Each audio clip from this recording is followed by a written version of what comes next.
Hi friends, ഇന്ന് ഞാൻ വീണ്ടും ഒരു പാഷൻ ഫ്രൂട്ടിൻ്റെ റെസിപ്പി ആയിട്ടാണ് വന്നിരിക്കുന്നത്. നല്ല റിഫ്രഷിംഗ് ആയിട്ടുള്ള ഒരു പാഷൻ ഫ്രൂട്ട് ലെമണേഡാണ് നമ്മൾ ഉണ്ടാക്കുന്നത്. ഈ പാഷൻ ഫ്രൂട്ട് ലെമണേഡ് ഉണ്ടാക്കാനുള്ള ഇൻഗ്രീഡിയൻസ് എന്തൊക്കെയാണെന്ന് നമുക്ക് നോക്കാം. ഞാനിപ്പോൾ 1 കപ്പോളം പാഷൻ ഫ്രൂട്ടിൻ്റെ പൾപ്പ് എടുത്ത് വെച്ചിട്ടുണ്ട്. നമുക്ക് ആവശ്യത്തിന് യൂസ് ചെയ്താൽ മതി. പിന്നെ ഐസ് ക്യൂബ് വേണം, സോഡ വേണം, പിന്നെ നമുക്ക് കുറച്ച് പഞ്ചസാരയും കൂടി ആവശ്യമുണ്ട്.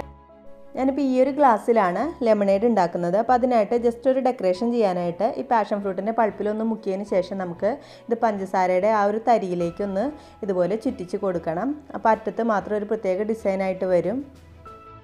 കണ്ടോ, ഇപ്പോൾ നല്ല ഭംഗിയിൽ കിട്ടിയിട്ടുണ്ട്. ഇനി നമുക്കൊരു പാത്രത്തിലേക്ക് ഈ ഒരു പാഷൻ ഫ്രൂട്ട് ലെമണേഡിനുള്ള പൾപ്പ് മാത്രമായിട്ട് എടുത്ത് മാറ്റാം. ഒരു 4 ടേബിൾ സ്പൂൺ പൾപ്പ് എടുത്തിട്ടുണ്ട്. ഇനി ഇതിലേക്ക് ഒരു 3 ടേബിൾ സ്പൂൺ പഞ്ചസാര ചേർത്ത് കൊടുക്കുന്നുണ്ട്. ഈ പാഷൻ ഫ്രൂട്ടിന് അത്യാവശ്യം നല്ല പുളിപ്പുള്ളതാണ്, അതുകൊണ്ട് തന്നെ കുറച്ച് പഞ്ചസാര കൂടുതൽ ചേർത്ത് കൊടുക്കാം. എന്നിട്ട് ഇതിന് നന്നായിട്ടൊന്ന് മിക്സാക്കി എടുക്കണം. ഈ പഞ്ചസാരയൊക്കെ അലിയുന്ന വരെ നന്നായിട്ടൊന്ന് മിക്സാക്കി കൊടുക്കാം.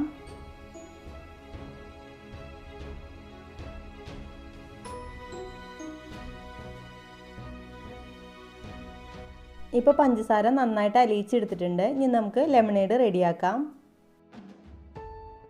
നമ്മൾ ഡെക്കറേറ്റ് ചെയ്ത് വെച്ചിരിക്കുന്ന ആ ഗ്ലാസ്സിലേക്ക് കുറച്ച് ഐസ് ക്യൂബ് ഇട്ട് കൊടുക്കാം. അപ്പോൾ ഞാൻ അത്യാവശ്യം കൂടുതൽ ഐസ് ക്യൂബ് ഇട്ട് കൊടുക്കുന്നുണ്ട്, കാരണം നല്ല തണുപ്പുള്ള ലെമണേഡ് ആകുമ്പോൾ നല്ല ടേസ്റ്റി ആയിരിക്കുള്ളൂ.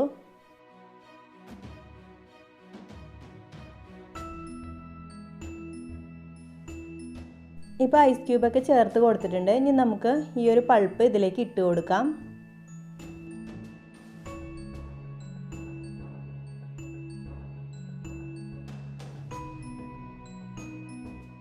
നമ്മൾ എടുത്തു വെച്ചിരിക്കുന്ന പാഷൻ ഫ്രൂട്ടിൻ്റെ പൾപ്പ് ഫുള്ളായിട്ട് ഇട്ട് കൊടുക്കുന്നുണ്ട്. ഇനി നമുക്ക് സോഡ ഒഴിച്ച് കൊടുക്കാം ഇതിലേക്ക്. ഇത്രയേ ഉള്ളൂ സംഭവം. വെരി ഈസി ആയിട്ടുള്ള പാഷൻ ഫ്രൂട്ട് ലെമണേഡാണ്. ലെമണേഡ് ഉണ്ടാക്കാനായിട്ട് വളരെ എളുപ്പമാണ്.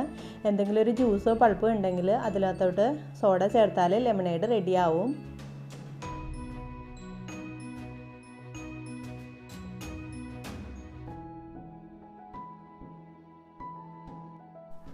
ഇപ്പം നമ്മുടെ നല്ല റിഫ്രഷിംഗ് ആയിട്ടുള്ള പാഷൻ ഫ്രൂട്ട് ലെമണേഡ് റെഡി ആയിട്ടുണ്ട്. ഇത് കുടിക്കുമ്പോൾ ഒന്ന് ജസ്റ്റ് മിക്സ് ആക്കിയിട്ട് കുടിച്ചാൽ ആ പൾപ്പൊക്കെ എല്ലായിടത്തോട്ടും കിട്ടും. നമ്മുടെ നാട്ടിലേക്ക് വളരെ സുലഭമായി കിട്ടുന്നൊരു ഫ്രൂട്ടാണിത്. അപ്പോൾ ഇത് വെച്ചിട്ട് പല സാധനങ്ങളും നമുക്ക് റെഡിയാക്കി എടുക്കാൻ പറ്റും. അപ്പോൾ ഈ ഒരു റിഫ്രഷിംഗ് ആയിട്ടുള്ള പാഷൻ ഫ്രൂട്ട് ലെമണേഡ് നിങ്ങൾ എന്തായാലും ഒന്ന് ട്രൈ ചെയ്ത് നോക്കണം.